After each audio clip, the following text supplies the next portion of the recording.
On dit souvent que le peuple français a été privé de la parole sous le Consulat et l'Empire. À bien y regarder, il n'en est rien. Le peuple pouvait s'exprimer au travers de deux élections, si l'on peut dire. D'abord les plébiscites, et puis ensuite des élections annuelles qui avaient lieu au niveau des assemblées primaires, communes et cantons. Les plébiscites d'abord. Les plébiscites, qui sont l'équivalent de nos référendums actuels, étaient organisés pour les grandes modifications de la Constitution. Il y en a eu 3 sous le Consulat en 1800, en 1802 pour le vote sur le Consulat à vie, en 1804 pour l'Empire.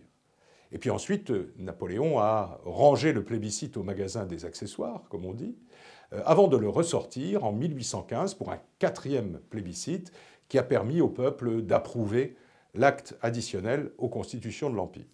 Alors comment est-ce qu'on votait pour les plébiscites? Je vous rappelle que l'isoloir n'a été inventé qu'à la fin du XIXe siècle. On avait, sous la Révolution, estimé que, puisque le vote était libre, il n'y avait aucun problème pour faire connaître son vote à tous, à ses voisins, à ses amis, voire même à ses ennemis. Alors on ouvrait 2 registres, un registre pour les oui, un registre pour les non, dans les principales administrations, chez les notaires, dans les mairies, aux armées chez le commandement, et puis chacun venait inscrire son vote sur le registre concerné.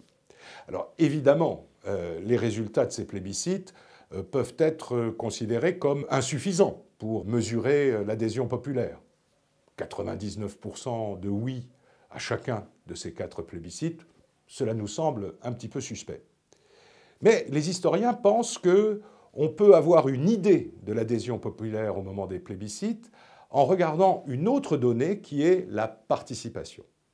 La difficulté dans la participation, c'est qu'on n'a pas de liste électorale à cette époque et qu'elle doit être estimée. Ce qui fait que les chiffres que je vais vous donner sont des ordres de grandeur et n'ont aucun caractère strict. On constate tout de même que les 4 plébiscites du Consulat et de l'Empire ont permis à une grande partie de la population de s'exprimer. Alors, je dis de la population, il faut tout de même préciser qu'à l'époque, le droit de vote n'était accordé qu'aux hommes, après 21 ans, avec une toute petite exception qui a existé en 1800 et en 1815, c'est que les femmes, chefs de famille, pouvaient voter puisque c'était la législation électorale de l'Ancien Régime. Donc 99% de oui, mais quelle participation? Alors, au plébiscite de 1800, la participation a été entre 20 et 25%. En 1802, elle a pratiquement atteint les 50%. On pense que c'est entre 44 et 48% de participation. La proclamation de l'Empire, il y a eu à peu près 42% de participation. Et en 1815, la participation s'est effondrée puisqu'on est à 20% à peine. Alors ça veut dire quoi? Ça veut dire d'abord que tous les Français n'étaient pas au courant qu'il y avait un vote.